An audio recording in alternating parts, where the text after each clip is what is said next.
What is happening, guys? Welcome back. Another episode on the Mk1 Golf, and we've managed to get a few other bits done. So the last one, I think I was going to put more primer, more filler and primer in the engine bay. That has now all been done. These patches are where the the filler's just sort of been sealed. That needs another quick going over. Then that is ready for high build primer, blocking, etc. I've then been round and in here where we welded the roof on, the welds in the gutter needed tidy up, so I've tidied them up.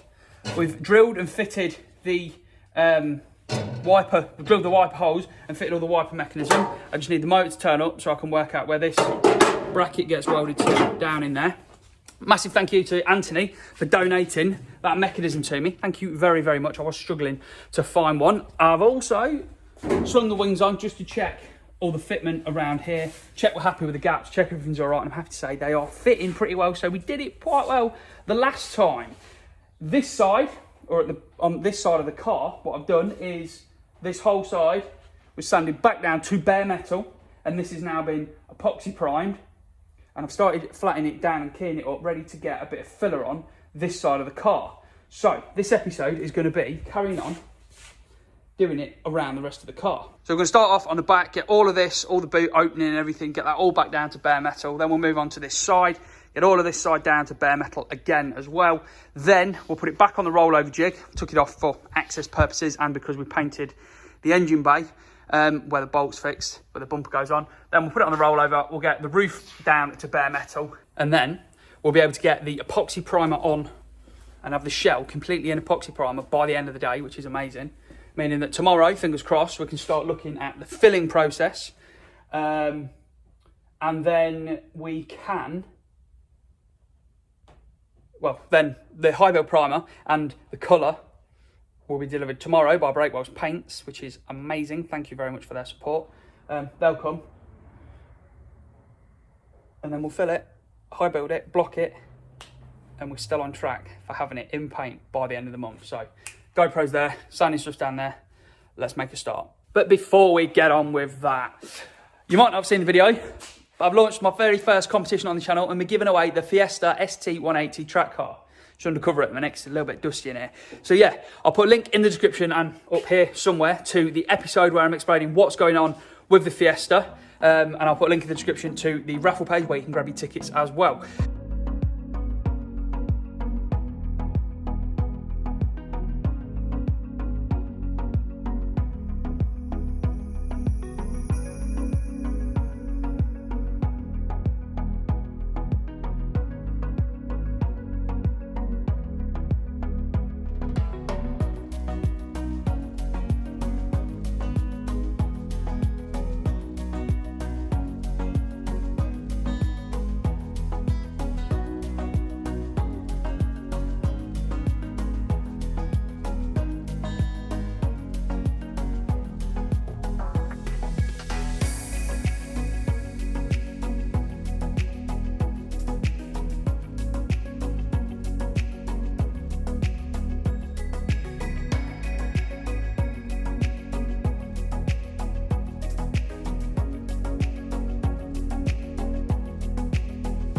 There we go, 3 more hours of sanding. This side is down to bare metal, looking good. Back is all down to bare metal as well. It's back on the rollover jig because we now need to start tackling the roof. But as you're going to see, the roof is red. You can see, I don't know if you can see, red, primer, and green, primer and base. So yeah, there's a fair bit on there and it doesn't like coming off. So we'll get it rolled over and start tackling it with different grits that we've got, see if we can get it off.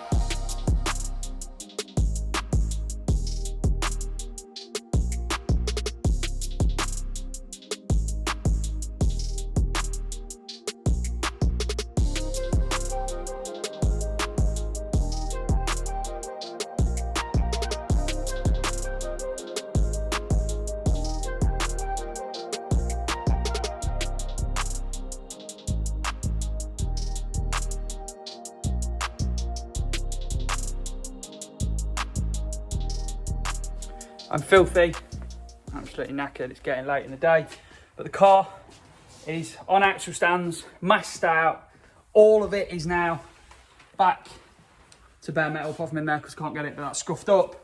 All the outside, everything is done. So what I need to do now is mix the paint up, get the paint sat there ready to roll. Then we can go over and wipe the car over with panel white to clean it down, make sure there's no grease on it or anything. And then we can hit it with a few coats of epoxy primer. And I'm tired. Right, let's roll on. You see me, I'm going to start laying some paint.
She is. A few days later, we've left it to go off and I've obviously been playing and having a go, but everything is in epoxy primer. All this side here, I've been messing around with guide coating and all sorts. And I've been out this morning and spent a nice sum of £300 on sandpaper. So we've got some of these sanding strips for blocking the car down. We've got some soft sanding pads here for getting in all the areas, all the like door shuts and everything. I've been and got some dry guide coat, which is what we're going to be using in a minute. And I bought some cheap blocks just to give us as good a chance of getting this right as we can. I've also had this morning a delivery from the guys at Breakwells Paints, who OG viewers will remember about a year ago they contacted me about working on the Mark 1 Golf together and them supplying the paint for the car. We ended up working together on the caddy van when I painted that, and they supplied me everything to do that. Well, I've had the delivery today of the paint, of the high build primer and the paint colour for the Mark 1. And I suppose I've been asking questions on Instagram what colour I should paint it, because I'm thinking of colour changing it. I can't decide whether I want to go original colour or colour change it or what. Well, here it is. This is the colour that we're going to be painting it. It is Mars Red LP3H. So we're going back to the original colour of the car. I think with the engine change, things like that, I think the car needs to go back to being Mars Red. So that's what we're going to do. Yeah, massive thank you to Breakwells Paints for helping me out with supplying those bits. They've also given me a code, DanChambers10, which will get yourself a nice little 10% off your order when you order with them. I'll put a link in the description to their website, and I'll put the code down there as well for you to remember what it is. So let's carry on. What we need to do now is a job that I'm really looking forward to doing, because it's going to be a pain, which is dry guiding it. So dry guide is basically a powder that you put on this, and on the body there you rub this on here like so, cover the whole panel. We then get a block, but this is just, I'm not going to use this one, but this is just to show you, a block with some 180 sandpaper on it, and then you sand in a cross hatch across the panel, like that. And as you sand it and get rid of the black, it gets it down to the primer. And basically where there's black left are low spots, which are then where we need to go in and put some filler in to then build them levels up.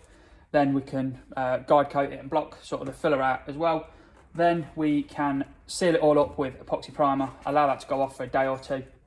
Then we can key that up and we can then go on with the high build and do it all again to make sure it is super straight and super smooth. So that is the excitement of what we're going to be doing next. Let's get on with it.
I'm not really sure how much footage of blocking I got because it isn't very exciting and I'm absolutely filthy, as you can see. But looking at this panel, you can see high and low spots. So here's the metal come through, which are low spots. We've got high spots. We've got a low spot here and then up here. And as you feel it, you can feel that low spot. There's a slight one there and a very slight one there. One here that I knew about already. Little tiny bit there. And then really, there's one there as well.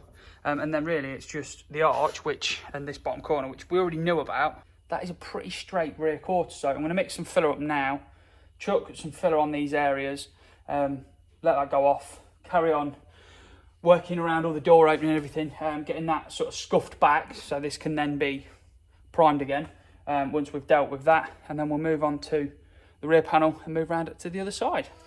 Exciting things, doing sanding and bodywork.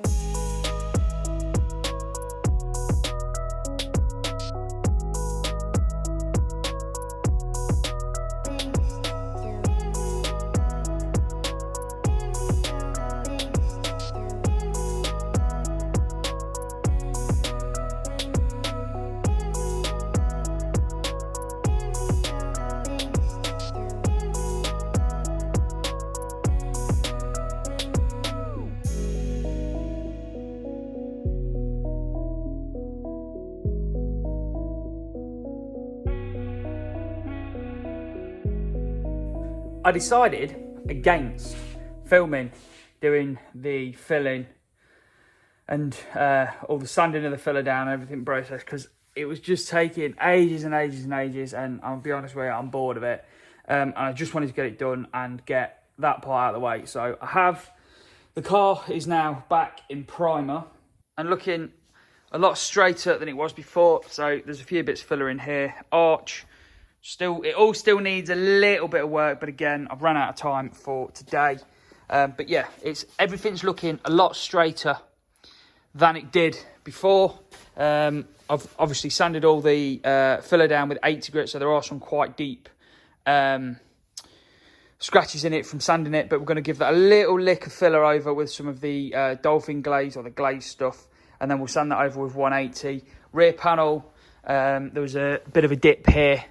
We've put a fair bit of filler in that back end, to be fair. And down here where the join was as well, that's been filled.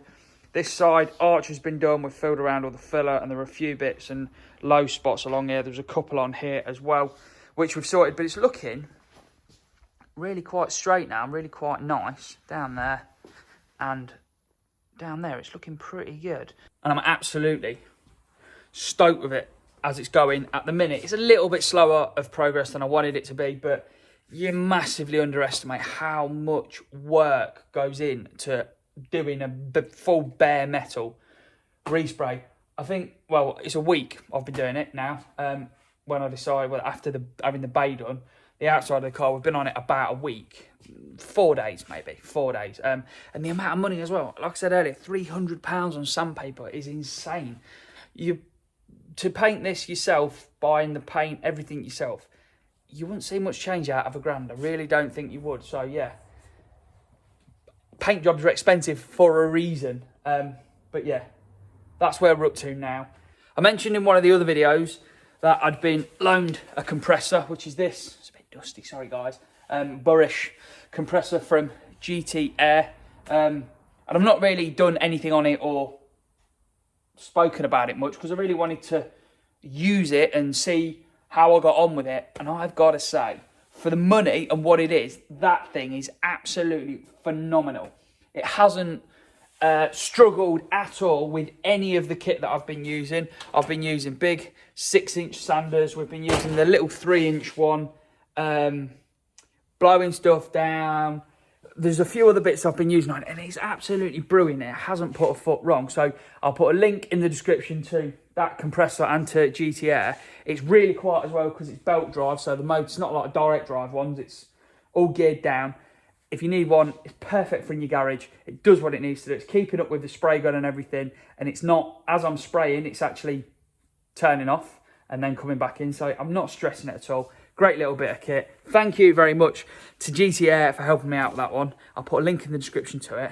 If you're in the market for a compressor, definitely hit GTI up. Yet another extremely exciting episode on the Mark 1 Golf restoration. Hopefully you guys are enjoying it. I'm trying to get across just how much work is involved in one of these because I definitely didn't think there was as much work as there is. I've learned a hell of a lot. And yeah, hopefully you guys are enjoying it. So we shall leave that one there then, guys. In the next one, we're probably going to be doing the high build primer, getting it blocked again, and then that is the final step ready for painting it the colour. So until next time, guys, enjoy.